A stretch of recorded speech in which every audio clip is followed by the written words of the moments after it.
हाँ बिल्कुल। और जब भी हम अपने आसपास देखते हैं तो अलग अलग बनावट और आकार वाले ढेरों जानवर नजर आते हैं। सही कहा।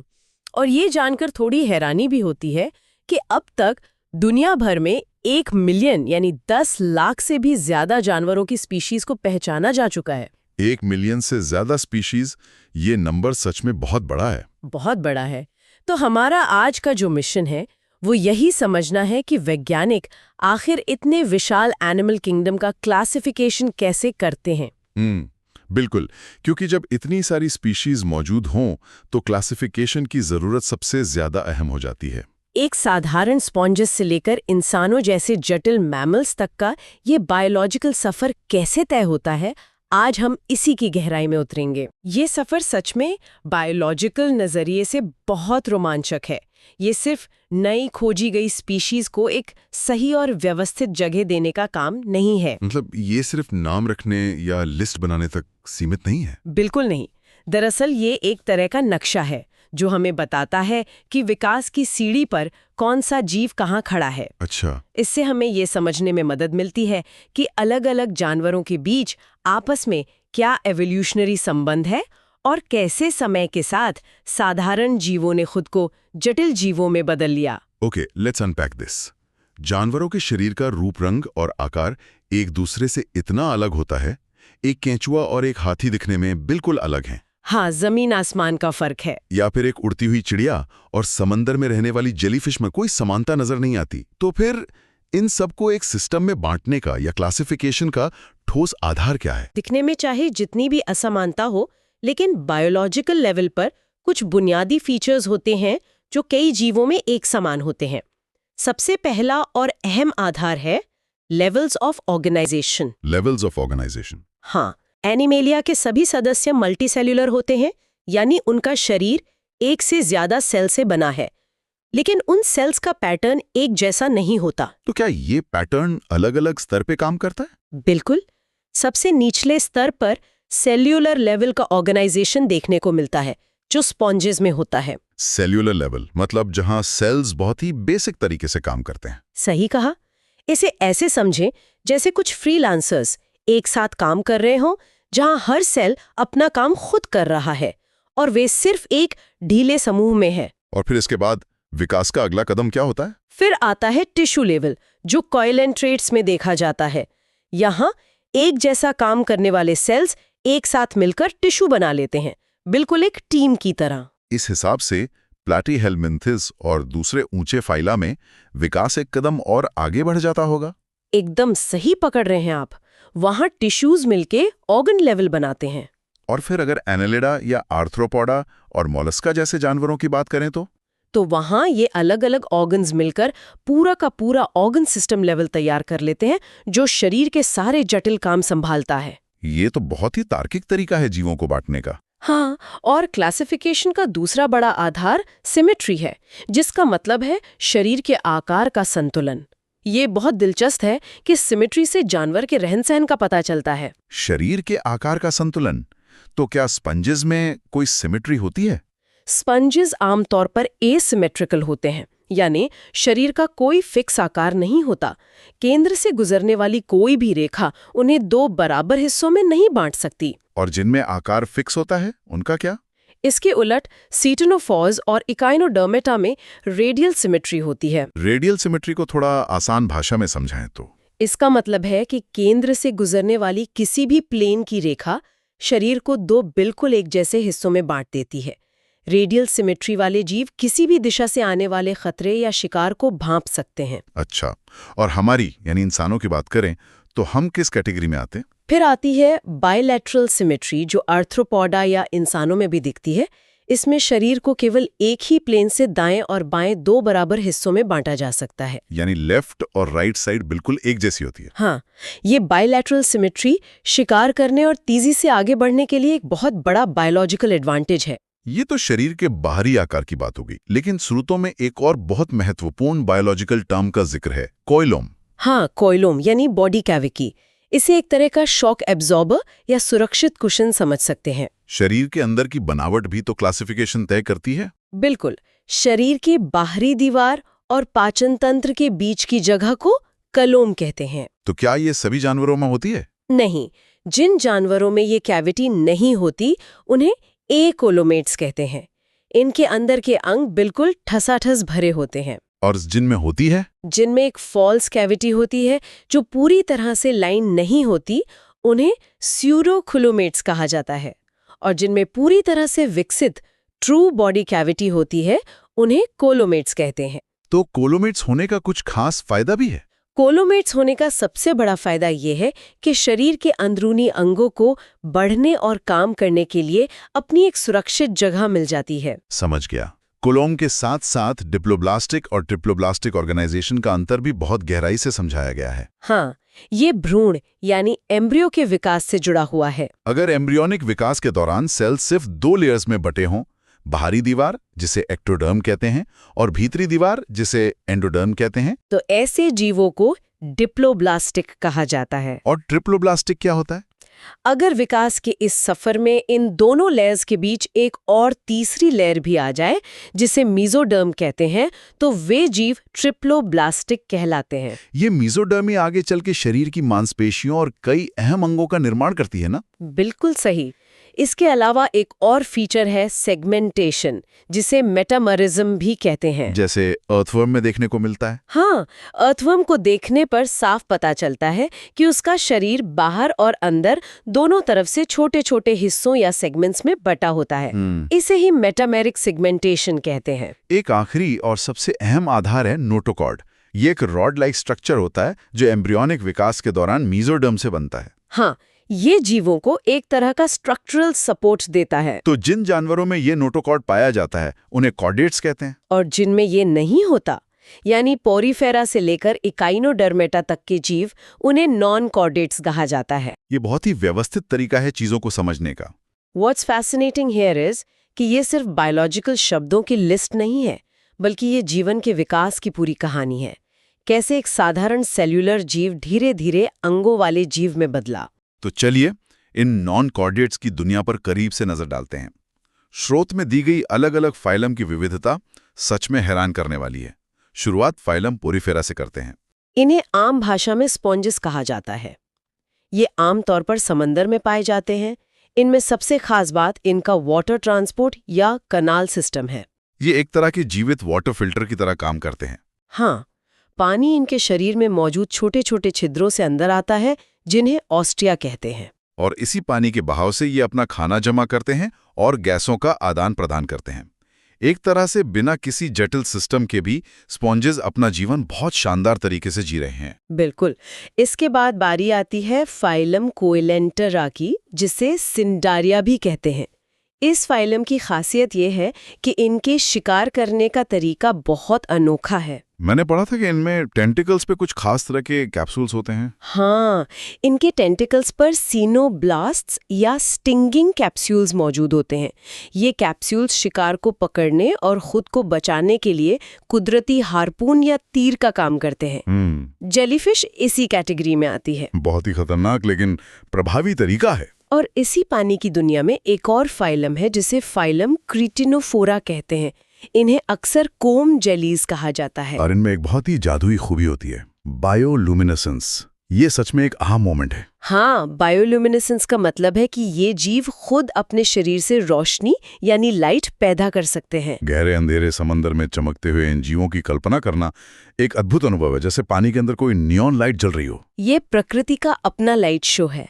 चमकते हुए जीवों से आगे बढ़ें तो एनिमल किंगडम में कुछ ऐसे जीव भी हैं जिन्होंने सर्वाइवल के लिए एक अलग ही रास्ता चुना, दूसरे जानवरों के शरीर के अंदर रहना। हाँ, फाइलम प्लैटीहेलमिन्थस और फाइलम एशहेलमिन्थस इसके सबसे बड़े उदाहरण हैं। प्लैटीहेलमिन्थस का शरीर ऊपर से नीचे तक चपटा होता है, इसलिए इन्हें फ्लैटवर्म्स कहते हैं। वहीं एशहेलमिन्थस का शरीर क्रॉस सेक्शन में गोल होता है, इसलिए इन्हें राउंड वर्म्स कहा जाता है। ये दोनों ही अक्सर इंसानों और दूसरे जानवरों के शरीर के अंदर एंडोपैरासाइट्स यानी परजीवी के रूप में पाए जाते हैं। परजीवी के रूप में जीवन बिताना कोई आसान काम नहीं है। इसके लिए भी खास बायोलॉजिकल एडेप्टेशन चाहिए होता है। खैर, इसके बाद बारी आती है फाइलम एनिलिडा की। ये तो वो जीव हैं जो पानी और जमीन दोनों जगह रह सकते हैं। हाँ, इनकी सबसे बड़ी पहचान इनका मेटामेरिकली सेगमेंटेड शरीर है। नेरीज और हमारा जाना पहचाना अर्थवर्म इसी फाइलम का हिस्सा है। इनका शरीर ऐसा लगता है जैसे कई छोटे छोटे रिंग्स को एक साथ जोड़ दिया गया हो। बिल्कुल। अब एनिमेलिया के उस ग्रुप पर आते हैं जिसने पूरी धरती पर अपना कब्जा जमाया हुआ है, फाइलम आर्थ्रोपोडा। ये एनिमेलिया का सबसे बड़ा फाइलम है। ये जानकर किसी को भी हैरानी हो सकती है कि धरती पर मौजूद सभी नाम वाली प्रजातियों में से 2/3 हिस्सा सिर्फ आर्थ्रोपोड्स का ही है। इनमें सारे कीड़े मकोड़े, मकड़ियां और केकड़े शामिल हैं। इनकी इस बेतहाशा सफलता के पीछे क्या बायोलॉजिकल कारण है? बहुत बड़ा वैज्ञानिक कारण है इनका काइटिनस एक्सोस्केलेटन।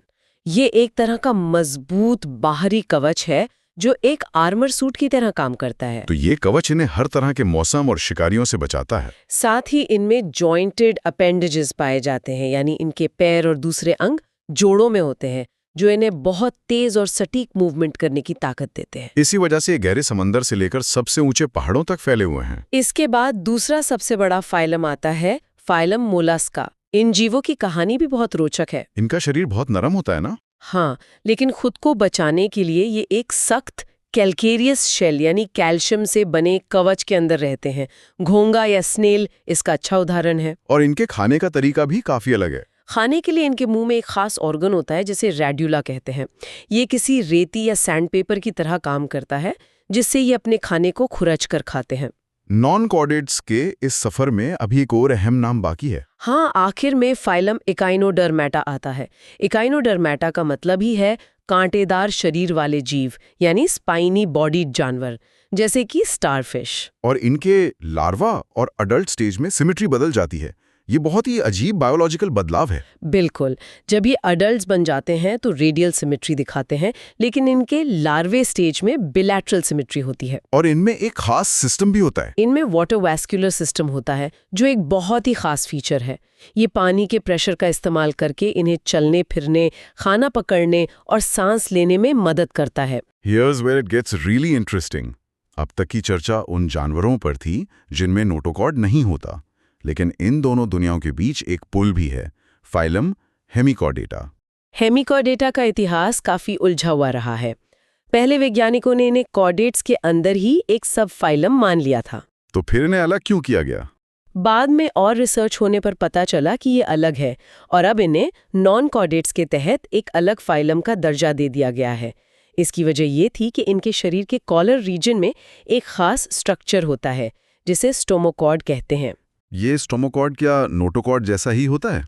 ये दिखने में नोटोकॉर्ड जैसा लगता है, लेकिन असल में बायोलॉजिकल बनावट के हिसाब से ये उससे काफी अलग है। इस स्टोमोकॉर्ड से आगे बढ़ते हुए अब हम आखिरकार फाइलम कॉर्डेटा पर पहुंच गए हैं।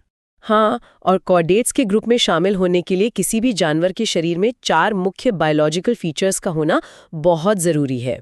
वो 4 फीचर्स कौन से हैं? पहला तो नोटोकॉर्ड का होना, जो शरीर को सपोर्ट देता है। दूसरा एक डॉर्सल हॉलो नर्व कॉर्ड। तीसरा फेरेंजियल गिल स्लिट्स। और चौथा पोस्ट एनल टेल। इन फीचर्स को थोड़ा और गहराई से समझना जरूरी है। बिल्कुल। जैसे ये डॉर्सल हॉलो नर्व कॉर्ड आगे चलकर क्या बनती है?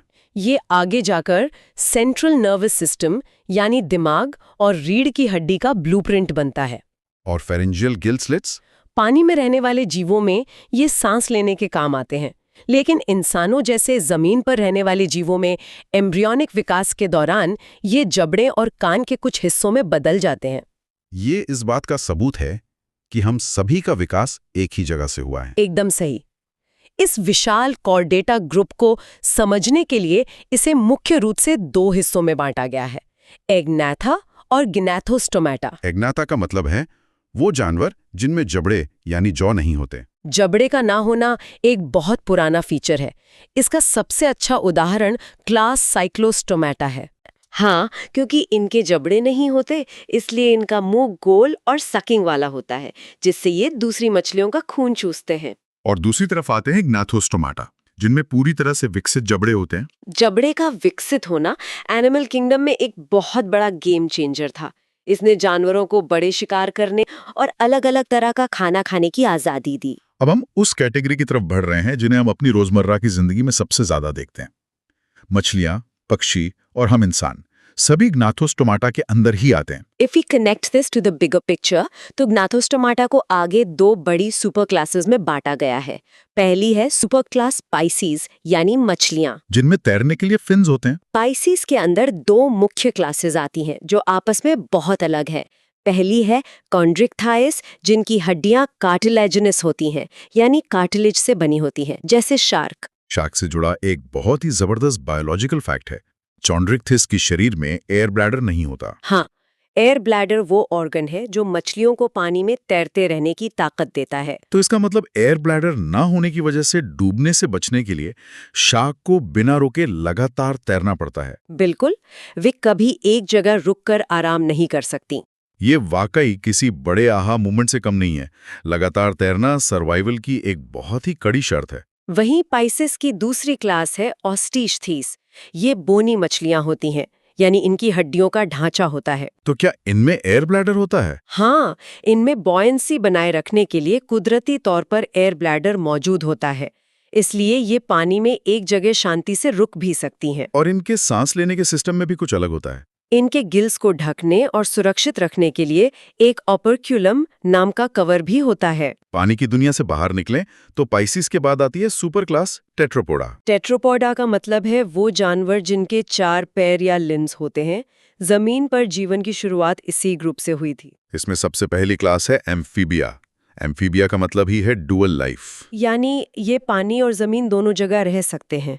मेंढक इसका सबसे आम उदाहरण है। हालांकि ये जमीन पर आ गए थे, लेकिन प्रजनन के लिए आज भी पानी की जरूरत होती है। विकास का अगला कदम था पानी पर इस निर्भरता को खत्म करना, और ये काम किया अगली क्लास ने, जो है रेप्टिलिया। ये रेंगने वाले जीव हैं।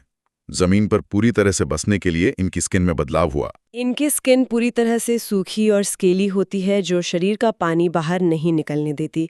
सांप और छिपकली इसी में आते हैं। और ये समय समय पर अपनी पुरानी स्किन छोड़ते हैं, जिसे स्किन कास्ट कहते हैं। रेप्टिलिया के दिल की बनावट भी खास होती है। आमतौर पर इनका दिल 3 चैम्बर्ड होता है। लेकिन मगरमच्छ इस नियम का एक बड़ा अपवाद है। हाँ, मगरमच्छ का दिल 4 चैम्बर्ड होता है। रेंगने वाले जीवों से अब आसमान की तरफ चलते हैं। क्लास एव्स यानी बर्ड्स की दुनिया। पक्षियों ने उड़ने के लिए अपने शरीर को पूरी तरह से बदल लिया। इनकी सबसे बड़ी पहचान है उनके फेदर्स यानी पंख। और वजन कम करने के लिए इनकी हड्डियां अंदर से खोखली और हवा से भरी होती हैं, जिन्हें न्यूमैटिक बोन्स कहते हैं। ये कोई आम खोखलापन नहीं है, बल्कि उड़ान के लिए एक शानदार इंजीनियरिंग है।